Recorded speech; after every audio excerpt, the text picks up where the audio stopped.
You are thinking about running for president in 2016, and I want to talk to you about that in a moment, but it has brought attention back to some of your comments, as it does to any candidate potentially running for president. You said recently that you thought that there might not actually be elections in 2016 because of widespread anarchy.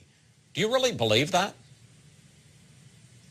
Well, I hope that that's not going to be the case, but certainly there is the potential, because you have to recognize that we have a rapidly increasing national debt, a very unstable financial foundation, and you have all of these things going on like the ISIS crisis that could very rapidly change things that are going on in our nation.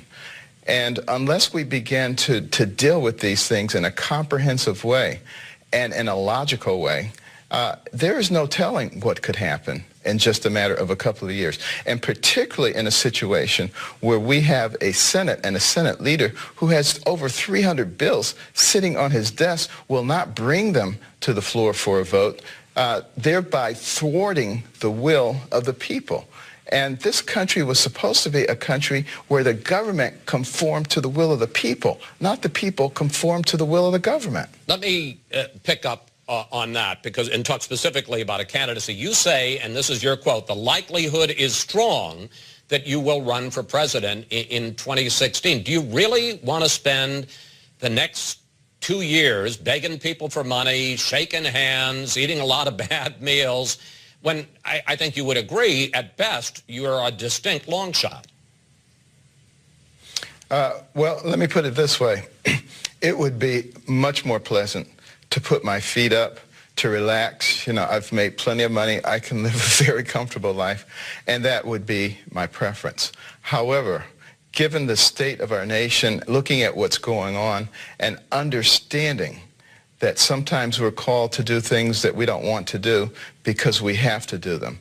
And we look at the future of our children, our grandchildren, all the people who come behind us. If we all run for the hills, if we all run for the most comfortable place and just allow whatever to happen, then we get what we deserve. I have about a minute left. I'm going to be transparent here. You and I are friends. I have great regard for you, and we have had this question that I'm about to ask you, we've talked about in private. But after looking at Barack Obama and what's happened with his lack of political experience over these last 6 years, wouldn't putting Ben Carson in the Oval Office be akin to putting a politician in an operating room and having him perform one of your brain surgeries? I don't think so. I think what is required for leadership is wisdom and the ability to assemble an appropriate team, ability to listen, and an ability to make wise decisions. And we also have to recognize what I said a little bit earlier.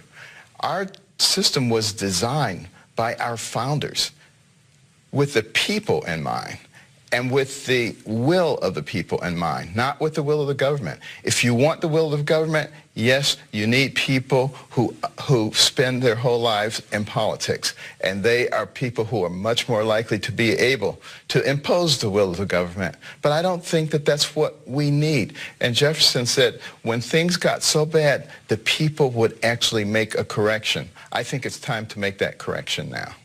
Ben Carson, thank you. Thanks for coming in today.